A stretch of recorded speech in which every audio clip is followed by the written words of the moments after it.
Hitherto I explained the anatomy of the Descartes root and Descartes root and the differences also. Next to this, anatomy of Descartes stem and anatomy of Descartes stem. Anatomy of Descartes stem, like sunflower, shows three distinct portions: epidermis, cortex and stele. Epidermis composed of tangential elongated cells covered with cuticle. This is very important point for the NEET. Cuticle absent in roots but present in leaves and stem. Few epidermal cells bear multicellular hairs called trichomes. That is also very important. The tissues which lie in between epidermis and stele called cortex. Cortex in Descartes stem is differentiated into hypodermis, general cortex and endodermis. Hypodermis in Descartes stem composed of parenchyma. Very important. This is important. Parenchymatous cells where corners thick, 2 to 3 layers of parenchymatous cells.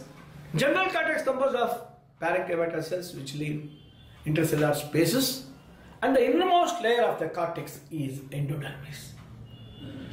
Unlike the roots, endodermal cells lack Casparian strips. Casparian strips are absent. These are the barrel-shaped cells. No Casparian stripes, but contain starch grains, hence called starch sheath. Tissues which lie inner to the endodermis, collectively called stele. Outermost layer of stele is pericycle. Pericycle in Descartes stem is multiseriate, composed of both parenchyma and the sclerenchyma. Parenchymatous cells are called medullary rays, which plays an important role in the secondary growth, and sclerenchymatous cells called bundle cap. Bundle cap also called hard bast. Bast is phloem. Just above the phloem, the sclerenchyma present, bundle cap, it is also called hard bast. Why always sclerenchyma present very close to the phloem means phloem is food conducting tissue. So in order to protect the phloem, there the sclerenchyma ನೋಡಿ ಎಷ್ಟೊಂದು ವಿಚಿತ್ರವಾಗಿರುತ್ತೆ ಗಿಡದಲ್ಲಿ ಎಲ್ಲಿ phloem ತುಂಬಾ important ಅಲ್ಲಿ food ಇರುತ್ತೆ ಅದರ ಮೇಲೆ ಬರುತ್ತೆ bundle caps that is called hard bast. Vascular bundles are regularly arranged called eustele and they are conjoined, open, ender. Conjoined ವಿಶೇಷವಾದ ಅರ್ಥ ಇಲ್ಲ, just xylem and phloem joined. Conjoined. Open means cambium is present. ಇಲ್ಲಿ open ಅನ್ನೋದಕ್ಕೆ ಬಹಳ ವಿಶೇಷವಾದ ಅರ್ಥ ಇದೆ. ಏನು ಓಪನ್ ಅನೇಕ ಜನ why called open ಅಂತ ಹೇಳಿದ್ರೆ cambium is present hence called open. No, not like that. It is open to secondary growth. Open to secondary growth due to the presence of cambium. ಅದಕ್ಕೋಸ್ಕರ ಅದನ್ನು ಓಪನ್ ಅಂತ ಕರೀತಾರೆ. ಅಲ್ಲಿ ಸರಿಯಾಗಿ ನಾವು ಅರ್ಥ ಮಾಡ್ಕೋಬೇಕು.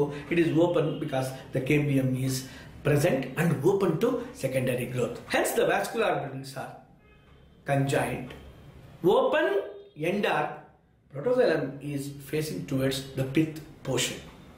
Large pith present which is parenchymatous. So this is about the anatomy of Descartes stem. A thin transverse section of Descartes stem, once again I will repeat, shows three distinct portions: epidermis, cortex and stele. And epidermis composed of tangential elongated cells covered with cuticle. Few cells bear multicellular hairs called trichomes. The tissue which lies between epidermis and the stele called cortex. Cortex in Descartes stem can be differentiated into hypodermis, general cortex and endodermis.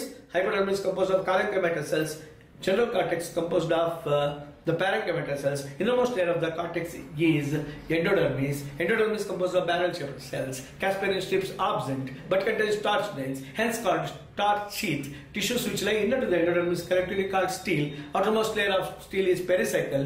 Pericycle composed of both parenchyma and sclerenchymatous cells. Parenchyma cells called medullary rays which play an important role in secondary growth, and sclerenchymatous cells which lie above the phloem, they are called bundle cap or hard bast.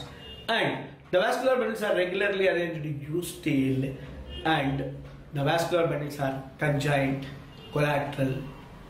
Collateral not given in the book, not necessary. Conjoined, open, end-arc.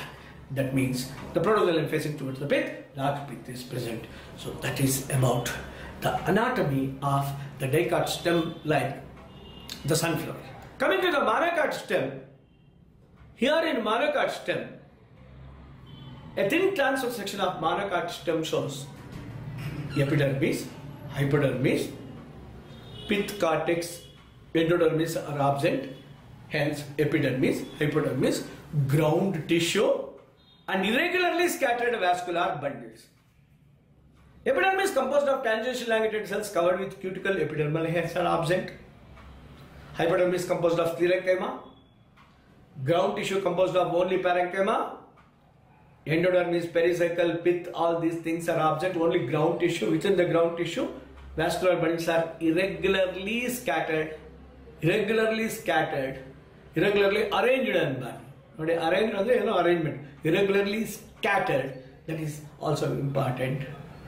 And the small sized vascular bundles present towards periphery, large sized vascular bundles present towards the center, and ground tissue composed of only parenchymatous cells, vascular bundles here, conjoined, closed, end-arc.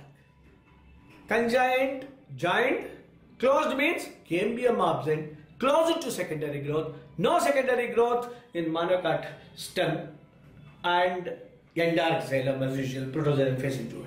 Here, the xylem is arranged in the form of letter Y, and the protoxylem has cavity called protoxylem cavity, lysigenous cavity, water containing cavity.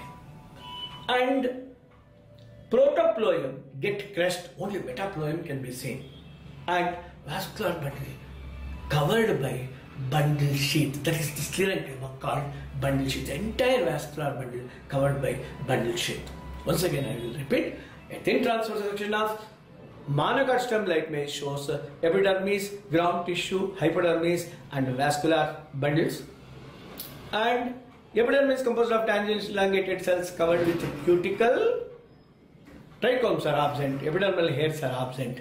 And next to epidermis, hypodermis composed of sclerenchyma, this is very important, hypodermis in dicot stem, that is sclerenchyma, here sclerenchyma, and ground tissue composed of parenchymatous cells. Vascular bundles are irregularly scattered, atactostale, and vascular bundles are conjoined, closed, end-arc, pith, endodermis, pericycle are absent.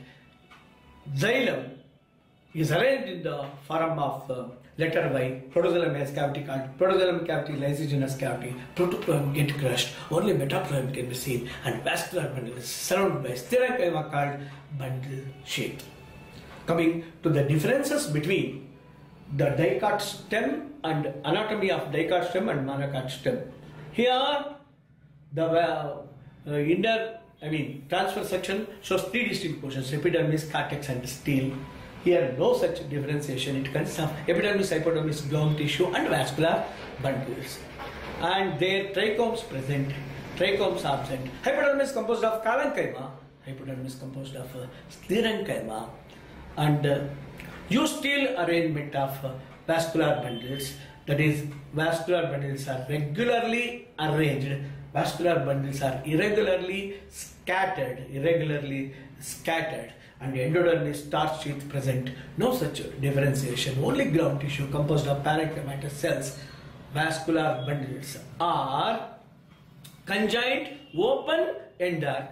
Here conjoined, closed, end-arc, and open to secondary growth, closed to secondary growth. Large pith is present, which is parenchymatous. No pith, only composed of the ground tissue composed of parenchyma cells, and vascular bundles here above the vascular bundle cap or hard bast present. Here the vascular bundles are surrounded by the sclerenchyma called bundle sheath. Protoxylem cavity absent, protoxylem cavity present. These are the important differences between dicot stem and monocot stem.